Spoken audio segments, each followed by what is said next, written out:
ನಾಡಪ್ರಭು ಕೆಂಪೇಗೌಡರಿಗೆ ಅಪಮಾನ. ಬೆಂಗಳೂರು ಹೃದಯ ಭಾಗದಲ್ಲೇ ವೇಶ್ಯಾವಾಟಿಕೆ. ಬಿಬಿಎಂಪಿ ಮೇಯರ್ ಏನಂತಾರೆ?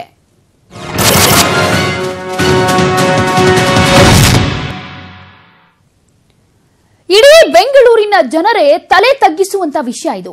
ಬೆಂಗಳೂರು ನಿರ್ಮಾತೃಗೆ ಘೋರ ಅಪಮಾನವನ್ನ ಮಾಡಲಾಗಿದೆ. ನಾಡಪ್ರಭು ಕೆಂಪೇಗೌಡರಿಗೆ ನಿತ್ಯವೂ ಇಲ್ಲಿ ಅವಮಾನವನ್ನ ಮಾಡಲಾಗ್ತಾ ಇದೆ. ಬೆಂಗಳೂರಿಗರೆಲ್ಲರೂ ಕೂಡ ತಲೆ ತಗ್ಗಿಸಬೇಕಾಗಿರುವಂತಹ ವಿಚಾರ ಇದು. ಯಾಕಂದ್ರೆ ನಾಡಪ್ರಭು ಕೆಂಪೇಗೌಡರಿಗೆ ಪ್ರತಿನಿತ್ಯ ಇಲ್ಲಿ ಅವಮಾನವನ್ನ ಮಾಡಲಾಗ್ತಾ ಇದೆ. ಬಿಬಿಎಂಪಿ ಕೇಂದ್ರ ಕಚೇರಿಯ ಬುಡದಲ್ಲೇ ಈ ರೀತಿ ಅವಮಾನ ಮಾಡುವಂತ ಕೆಲಸಗಳಾಗ್ತಾ ಇದೆ.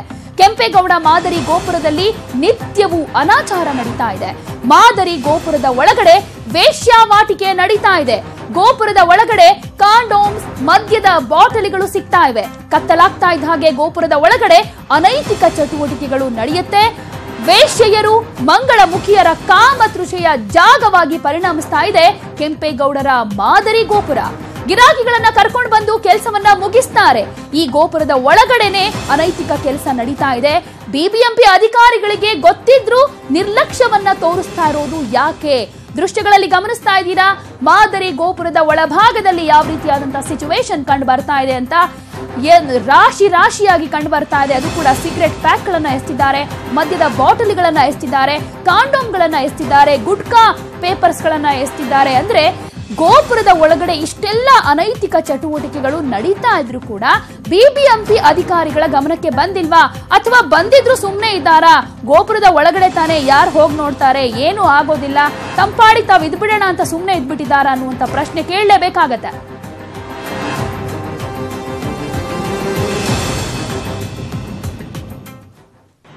ದುರಾದೃಷ್ಟಕರ ಸಂಗತಿ ಏನಂದರೆ, ನಾಡಪ್ರಭು ಕೆಂಪೇಗೌಡರನ್ನ ಎಲ್ಲೋ ಒಂದು ರೀತಿಯಲ್ಲಿ ಅವರನ್ನು ಚುನಾವಣಾ ಸಂದರ್ಭದಲ್ಲಿ, ಇತರ ಸಂದರ್ಭದಲ್ಲಿ ಮಾತ್ರ ನೆನಪಿಸ್ಕೊಳ್ತಾ ಇದ್ದಾರೆ ಅಂತಕ್ಕಂಥದ್ದು ನನ್ನ ಮನಸ್ಸಿಗೆ ಬರ್ತಾ ಇರ್ತಕ್ಕಂಥದ್ದು. ಯಾಕಂದರೆ ರಾಜಕಾರಣಿಗಳು ಎಲ್ಲೋ ಕೆಂಪೇಗೌಡರ ಹೆಸರನ್ನು ದುರುಪಯೋಗ ಮಾಡ್ಕೊಳ್ತಾ ಇದ್ದಾರೆ.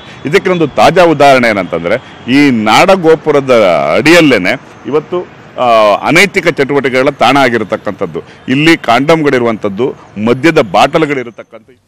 ಈ ಬಗ್ಗೆ ಮತ್ತಷ್ಟು ಮಾಹಿತಿಯನ್ನ ಕೊಡ್ತಾರೆ ನಮ್ಮ ರಿಪೋರ್ಟರ್ ಥಾಮಸ್. ಇಷ್ಟೆಲ್ಲಾ ರೀತಿಯಲ್ಲಿ ನಾಡಪ್ರಭು ಕೆಂಪೇಗೌಡರಿಗೆ ಅವಮಾನ ಆಗುವಂತ ಕೆಲಸಗಳಾಗ್ತಾ ಇದ್ರು ಕೂಡ ಮಾದರಿ ಗೋಪುರದಲ್ಲಿ ನಿಜಕ್ಕೂ ಬಿಬಿಎಂಪಿ ಅಧಿಕಾರಿಗಳ ಗಮನಕ್ಕೆ ಬಂದಿಲ್ವಾ? ಗೊತ್ತಿದ್ರು ಸುಮ್ಮನೆ ಇದ್ದಾರಾ? ಹೇಗೆ? ಖಂಡಿತ ಪ್ರತಿಮಾ, ಮಾಹಿತಿ ಇದ್ದೇ ಇದೆ, ಇಲ್ಲ ಅಂತಲ್ಲ. ಯಾಕಂದ್ರೆ ಕೆಂಪೇಗೌಡರ ಕೇಂದ್ರ ಕಚೇರಿಯಿಂದ ಅನತಿ ದೂರದಲ್ಲಿ, ಕೂಗಳತೆ ದೂರದಲ್ಲಿರುವಂತಹ ಒಂದು ಮಾದರಿ ಗೋಪುರ ಇದು. ಆದ್ರೆ ಈ ಗೋಪುರದ ಹೊರಭಾಗದಲ್ಲಿ ಥಾಮಸ್ ಮತ್ತೆ ಮಾತಾಡ್ತೀನಿ ನಿಮ್ಮನ್ನ. ಈ ಬಗ್ಗೆ ಮಾತನಾಡೋದಕ್ಕೆ ಬಿಬಿಎಂಪಿ ನೂತನ ಮೇಯರ್ ಆಗಿರುವಂತಹ ಗಂಗಾಂಬಿಕಾ ಮಲ್ಲಿಕಾರ್ಜುನ್ ಅವರು ದೂರವಾಣಿ ಸಂಪರ್ಕದಲ್ಲಿದ್ದಾರೆ. ನಮಸ್ತೆ ಗಂಗಾಂಬಿಕಾ ಅವರೇ. ನಮಸ್ತೆ ಗಂಗಾಂಬಿಕಾ ಅವರೇ, ಈಗಷ್ಟೇ ಅಧಿಕಾರ ಸ್ವೀಕಾರ ಮಾಡಿದೀರಾ. ನೀವು ಗಮನಿಸಬೇಕಾಗತ್ತೆ, ಕೆಂಪೇಗೌಡರ ಮಾದರಿ ಗೋಪುರದ ಒಳಗಡೆ ಎಷ್ಟೆಲ್ಲ ಅನೈತಿಕ ಚಟುವಟಿಕೆಗಳು ನಡೀತಾ ಇದೆ ಅಂತ ನಿಮ್ ಗಮನಕ್ಕೆ ಏನಾದ್ರು ಬಂದಿದ್ಯಾ? ಮುಂಚೆ ಏನಾದ್ರು ಗೊತ್ತಿತ್ತಾ ಈ ವಿಚಾರ? ಇಲ್ಲ, ಆಕ್ಚುಲಿ ನನ್ನ ಗಮನಕ್ಕೆ ಬಂದಿರಲಿಲ್ಲ. ಖಂಡಿತ ಇದು ಅಧಿಕಾರಿಗಳ ಒಂದು ಬೇಜವಾಬ್ದಾರಿತನ ಅಂತ ಹೇಳ್ಬೋದು. ನಾನು ಪ್ರತಿಯೊಂದು ಬಾರಿ ಈಗ ಇನ್ಸ್ಪೆಕ್ಷನ್ ಹೋಗಿದ್ದ ಜಾಗದಲ್ಲೆಲ್ಲ ಅದೇ ಹೇಳಿದೆ, ನಿಮ್ ಡ್ಯೂಟಿ ಏನಿದೆ ಅದನ್ನ ನೀವು ಸರಿಯಾಗಿ ನಿರ್ವಹಿಸಿದ್ರೆ ಯಾರು ನಿಮ್ಮನ್ನ ಕ್ವಶನ್ ಮಾಡಲ್ಲ. ನೀವು ಏನ್ ಸಂಬಳ ತಗೊಳ್ತೀರಾ ಬಿಬಿಎಂಪಿ ಇಂದ, ಅದಕ್ಕೆ ನ್ಯಾಯ ಕೊಡಿ, ನಿಮ್ ಡ್ಯೂಟಿ ನೀವು ಮಾಡಿ. ಅದು ನಮ್ಮ ಕೆಂಪೇಗೌಡ ಪ್ರತಿಮೆ ಹತ್ರ ಆ ರೀತಿ ಆಗಿದೆ ಅಂದ್ರೆ ನಿಮ್ಗೆ ಇದು ನಿಜವಾಗ್ಲೂ ಅವಮಾನದ ವಿಷಯ ಅಂತ ಹೇಳಕ್ ಇಷ್ಟಪಡ್ತೀನಿ ಅವ್ರಿಗೆ. ಈಗ ಇಮಿಡಿಯೇಟ್ ಆಗಿ ನಾನು ಈ ಕ್ಷಣನೇ ಅವ್ರನ್ನ ಅಲ್ಲಿ ಕಳಿಸಿ ಅದನ್ನ ಕ್ಲೀನ್ ಮಾಡಿಸೋ ಒಂದು ವ್ಯವಸ್ಥೆ ಮಾಡ್ತೀನಿ. ಯಾಕಂದ್ರೆ ಎಲ್ಲೋ ದೂರದಲ್ಲಿಲ್ಲ, ಬಿಬಿಎಂಪಿ ಆಫೀಸ್ ಪಕ್ಕದಲ್ಲಿ ಈ ರೀತಿಯಾಗಿ ಆಗ್ತಾ ಇದೆ ಅಂದ್ರೆ ಗೊತ್ತಿದ್ದು ಸುಮ್ನೆ ಆಗ್ತಾ ಇದ್ದಾರಾ ಅಂತ, ಯಾರು ಜವಾಬ್ದಾರರು ಅಂತ ಡೀಟೇಲ್ಸ್ ಕಲೆಕ್ಟ್ ಮಾಡಿದೀರಾ? ಖಂಡಿತ ಇದಕ್ಕೆ ಸಂಬಂಧಪಟ್ಟ ಝೋನಲ್ ಅಲ್ಲಿ ಯಾರ ಲೋಕಲ್ ಇಂಜಿನಿಯರ್ಸ್ ಬರ್ತಾರೆ ಅವರೇ ಜವಾಬ್ದಾರಿ. ಈಗಾಗ್ಲೇ ನಾನು ನಿಮ್ಮ ಫೋನ್ ಕಟ್ ಆದ ತಕ್ಷಣ ನೆಕ್ಸ್ಟ್ ನಾನು ಅವ್ರ ಜೊತೆನೆ ಮಾತಾಡೋದು.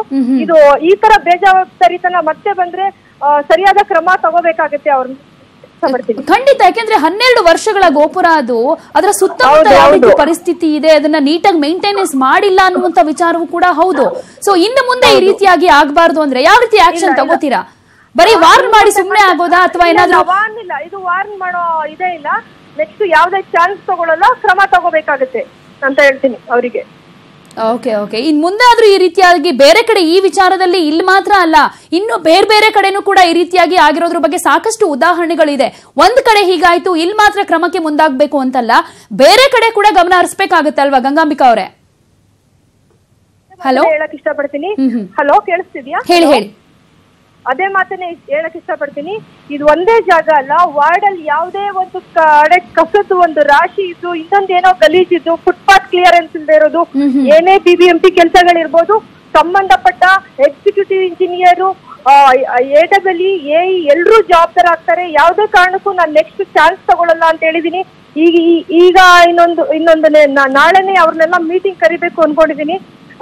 ನೆಕ್ಸ್ಟ್ ಅವರಿಗೆ ಖಡಕ್ ಆಗಿ ವಾರ್ನಿಂಗ್ ಕೂಡ ಕೊಡ್ತಾ ಇದ್ದೀನಿ, ಮತ್ತೆ ರಿಪೀಟ್ ಆಗ್ಬಾರ್ದು. ಇದಕ್ಕೆಲ್ಲ ಹೆಂಗ್ ಬಿಲ್ ಬರೀತೀರಾ, ಬಿಲ್ ಪೇಮೆಂಟ್ ಆಗ್ತಾ ಇದ್ರೆ ಕೆಲಸಗಳಾಗಿಲ್ಲ ಅಂದ್ರೆ ಯಾರು ಹೊಣೆ? ಇದಕ್ಕೆ ಎಲ್ಲಿಂದ ಬರುತ್ತೆ? ನೀವು ಯಾವ ಮಾನದಂಡ ಇಟ್ಕೊಂಡು ಅವರಿಗೆ ಬಿಲ್ ಅನ್ನ ಬರ್ಕೊಡ್ತಿದ್ದೀರಾ ಅಂತ ಕೂಡ ನಾನು ಈಗಾಗಲೇ ಕೇಳಿದೀನಿ.